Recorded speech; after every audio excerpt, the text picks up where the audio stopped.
Hello बच्चों, नमस्कार। स्वागत है आपका अपने परिवार अंकित एजुकेशन अड्डा पर। आज हम बात करने वाले हैं आपके रेलवे ग्रुप डी सेट के दूसरे नंबर के बारे में। ठीक है, इसमें कुछ महत्वपूर्ण क्वेश्चन देखने वाले हैं नंबर सिस्टम से रिलेटेड, और यहाँ पर सभी क्वेश्चन आपके प्रीवियस ईयर होंगे जो आपके एग्जाम की दृष्टि से महत्वपूर्ण होंगे। धीमे धीमे हम छोटे छोटे पार्टों में आपके पूरा मैथ कवर कराने वाले हैं। डेली आपको 4 से 5 वीडियो मिलेंगे, ठीक है, जो आपके एग्ज़ाम में हेल्प करेंगे। तो इन्हें बनाना कैसे है, आपका एग्ज़ाम में स्पीड कैसे बूस्ट होगा, तो आप इन्हें देखेंगे, इनके तरीक़ों को देखेंगे तो आपका निश्चित ही जो स्कोर है अच्छा रहेगा और जल्द ही आ जाएगा। ठीक है, तो यहाँ पर क्वेश्चन है पहला कि जब संख्या n को 5 से भाग देने पर शेषफल 2 बचता है, तो संख्या n स्क्वायर को 5 से भाग देने पर शेषफल कितना रहेगा। ठीक है, अगर इस तरीके का क्वेश्चन है तो आप ऐसे समझें, कभी भी इस पैटर्न पर सवाल आए तो आप ऐसे समझना, 5 जिससे भाग दिया जा रहा है और जो शेषफल बच रहा है उन दोनों को ऐड कर दिया करें, तो हमारी जो संख्या हो जाती है वो मान लेते हैं क्या हो जाती है, मानते हैं वो संख्या कौन सी है, आपका 5 + 2 कितना हो जाती है, 2, 7। ठीक है, ये हर बार करना है। कभी भी इस तरीके का पैटर्न हो कि भाग देने पर शेषफल होता है तो उन दोनों को ऐड कर देंगे तो वही हमारी संख्या मानकर चलेंगे। ठीक है,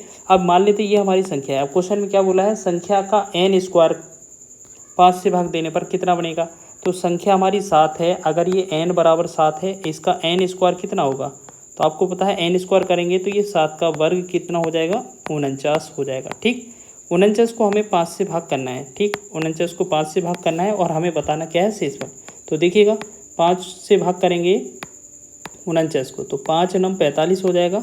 ठीक, और शेषफल कितना रहेगा हमारा, 4। तो ये जो 4 जो आया हमारा शेष, तो इसी के बारे में क्वेश्चन पूछा जा रहा है, तो इसका आंसर होगा ऑप्शन नंबर सी। इस तरीके का पैटर्न बहुत पूछा जाता है। कभी कभार इसमें वर्ग करने को बोला जाता है, कभी घन करने को बोला जाता है। तो आप निश्चित ही इस तरीके का क्वेश्चन आएगा तो बना लेंगे। तो आपको क्वेश्चन गौर से पढ़ना है कि वर्ग दिया है, घन दिया है या कितना घात दिया गया है। ठीक है ना, चलिए नेक्स्ट क्वेश्चन की बात करेंगे। हम अगले क्वेश्चन पर बढ़ेंगे। तो अगला क्वेश्चन देखने वाले हैं। यहाँ क्वेश्चन लिखा है कि पहली 100 धनात्मक पूर्णांक संख्याओं में से कितनी संख्याएं 3 या 4 से पूर्णतः विभाजित हैं। ठीक है, 3 या 4 से। तो हम बात करेंगे 3 या 4 लिखा है अगर क्वेश्चन में, तो यहाँ पर आपको सबसे पहले ये समझना होता है कि जो 100 धनात्मक संख्याएं हों, सबसे पहले हमें इसी 100 में 3 से भाग करना है। तो यहाँ से लगभग कितना, सिर्फ पूर्णांक लेंगे, पॉइंट नहीं लेंगे। ठीक है, जब इसे भाग करेंगे तो ये 33 बार जाएगा लगभग। ठीक, इसके बाद उसी 100 में आपको क्या करना है, इस 4 से भाग करना है, तो इसे डिवाइड करेंगे तो ये लगभग 25 आएगा। ठीक, इसके साथ साथ आपको क्या करना है, 3 या 4 लिखा था तो 3 और 4 का जो लासा आएगा, 3 और 4 का जो एलसीएम होगा, का एलसीएम कितना रहेगा हमारा, एलसीएम रहेगा इन दोनों का 12। तो हमें 100 में 12 से भाग और करना है। ठीक है, जब यह वाली कंडीशन रहेगी तब, जब 12 × 8 = 96 लगभग कितना आएगा। ठीक, अब हमसे जो पूछा है उसका आंसर करेंगे, तो इन दोनों को तो करेंगे ऐड और इस तीसरे वाले को करेंगे माइनस, बस। ठीक है, तो हम देखेंगे यहाँ पर कितना है, 33 करेंगे, प्लस में 25 करेंगे और माइनस में कितना कर देंगे, 8। ठीक, तो 25 और 33 अगर जोड़ रहे होंगे हम तो 3 और 5 8 हो जाएगा, और 2 और 3 5, 58 में से 8 चला जाएगा तो ये कितना रहेगा हमारा फाइनल, ये बनेगा 50। तो 50 ऐसी संख्या हैं वो 3 या 4 से पूर्णतः विभाज्य हैं। तो इसका आंसर कौन सा हो जाएगा, ऑप्शन नंबर ए।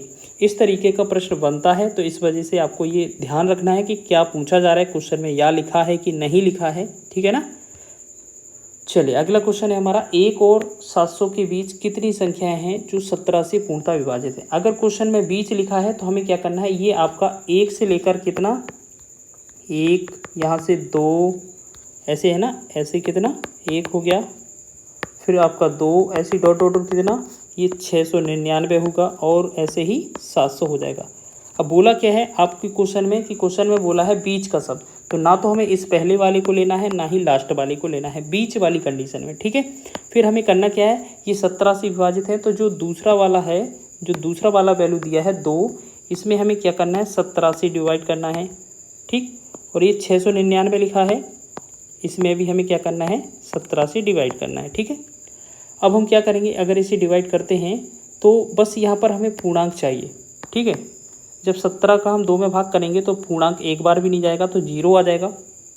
ऐसे ही हम 17 का इसमें 699 में भाग करेंगे तो यहाँ कितना 17 दूना 34, 17 3 21, 17 चौकी 68 हो जाएगा, ठीक है। 68 1 19, 17 1 17 बस। अब आपके बाद इसके बाद स्टेप क्या रहता है, इन दोनों का जो अंतर आता है वही हमारा आंसर होता है। तो 41 में से 0 घटाएंगे तो क्या आएगा, 41 ही आएगा। तो हम कह सकते हैं ऐसी कितनी संख्या हैं जो 1 और 700 के बीच है, जो 17 से पूर्णतः विभाजित हैं। तो ऑप्शन नंबर 20 का राइट हो जाएगा, ये हमारा 41 है, ठीक है। ये पैटर्न बहुत बनता है रेलवे के एग्जाम में, ठीक है, याद रखेंगे आप लोग।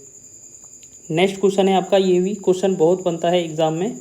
लिखा है 19 की घाते 300 को 20 से विभाजित करने पर शेषफल कितना होगा। तो क्वेश्चन का पैटर्न क्या है, बोला है 19 की घाते लिखा है 300 और इसमें आपको 20 से भाग देना है तो शेषफल क्या होगा। तो आप ऐसे समझें 20 से ये 19 कितना कम है, 20 से ये 19 कितना कम है, -1 कम है, ठीक है ना।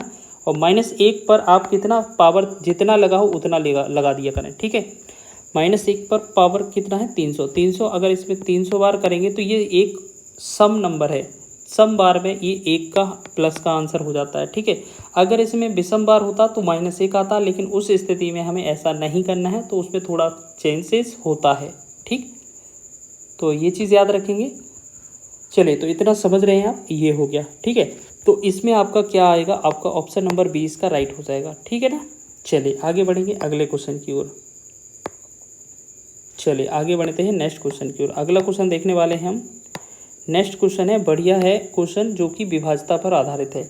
यदि संख्या x लिखी गई है और बोला है कि 11 से विभाज्य है तो अंक x का मान कितना होगा। तो संख्या क्या लिखी है पहले तो ये से देख लें।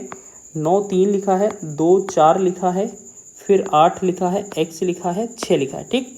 और बोला क्या है कि 11 से विभाजित हो। तो आपको याद रखना है 11 की विभाज्यता का नियम कहता है कि आपके इनके जो संख्या दी गई है इनके अल्टरनेट क्रम में जो नंबर मिलेगी उनको अलग अलग ऐड कर लें, उसके बाद अंतर करें, उसका अंतर 0 या 11 का मल्टीपल आएगा तो ये संख्या 11 से विभाजित हो जाएगी। तो हम देखने वाले हैं, तो पहले 9 का एक नंबर छोड़कर 2 आएगा, फिर यहाँ 8 आएगा, फिर यहाँ 6 आएगा। तो 9 2 11, 11 8 19, 19 6 कितना होगा 25, ठीक। फिर ऐसे ही हम दूसरी तरफ करेंगे तो हम क्या करेंगे 3 और 4 7, 7 प्लस क्या होगा x, 7 प्लस में x, तो ये आपका दूसरी तरफ हो जाएगा। बस इन दोनों का जो अंतर है वो 11 आना चाहिए या 0 आना चाहिए या 11 का मल्टीपल आना चाहिए। तो आप पहले क्या करेंगे 25 में से 7 गया तो ये बनेगा 18, यहाँ पर बनेगा माइनस का x, ठीक। 18 माइनस का x। अब एक बात बताइए, यहाँ पर आपको बनाने के लिए अगर आपको यहाँ पर 11 से विभाजित का रूल याद रखना है तो हम क्या करेंगे, या तो आपका इसका सॉल्यूशन का जो आंसर है 0 आ जाए या 11 आ जाए या 11 का मल्टीपल आ जाए कोई। तो देखो सबसे पहले अगर हमें 0 लाना है तो यहाँ पर x का वैल्यू हमें 18 रखना होगा। तो हम देख रहे हैं यहाँ पर 18 तो कोई ऑप्शन है नहीं, तो ये 18 तो आने वाला नहीं है। तो फिर यहाँ 11 लाने के लिए हमें क्या करना पड़ेगा, यहाँ पर 7 रखना पड़ेगा। देखो अगर इस x का वैल्यू 7 रखेंगे, 18 में से 7 कम करेंगे तो ये बनेगा 11, जो कि 11 से विभाजित फिर हो जाएगा। तो इस प्रकार हमारा कौन सा ऑप्शन नंबर डी इसका राइट हो जाएगा, ठीक है। तो 11 का विभाज्यता नियम याद रख लेना, पूछा जाता है बहुत रेलवे के एग्जाम में। नेक्स्ट क्वेश्चन हो गया। चलिए, तो ये सारे क्वेश्चन जो हैं वो आपके एग्जाम में बन सकते हैं। अगर वीडियो अच्छा लगा है तो प्लीज़ वीडियो को लाइक करें, शेयर करें, ठीक है ना। और इसी तरीके से अगर मैथ आपको छोटे छोटे पार्टों में चाहिए हो तो इसी तरीके से जुड़े रहिएगा हमारे साथ। हम बिल्कुल आपको पूरा मैथ कवर करा देंगे। डेली आपको 4 से 5 वीडियो प्रोवाइड कराएंगे। आप कहेंगे तो आप इसको ये 4-5 वीडियो एक साथ कंबाइन करके मर्ज करके दे दिया जाएगा, डेली का एक टॉपिक से रिलेटेड, ठीक है। चाहे आप इसे ऐसा समझें कि आपका टॉपिक वाइज रिवीजन हो रहा है, ठीक है ना, बाद में इसको इकट्ठा करके एक वीडियो डाल दिया जाएगा, ठीक है। और बाकी छोटे छोटे पार्टों में अगर आपको समय मिलता है तो ये सारे पार्ट देख लीजिएगा, सभी महत्वपूर्ण हैं। चलिए मिलते हैं नेक्स्ट वीडियो में, तब तक के लिए जय हिंद।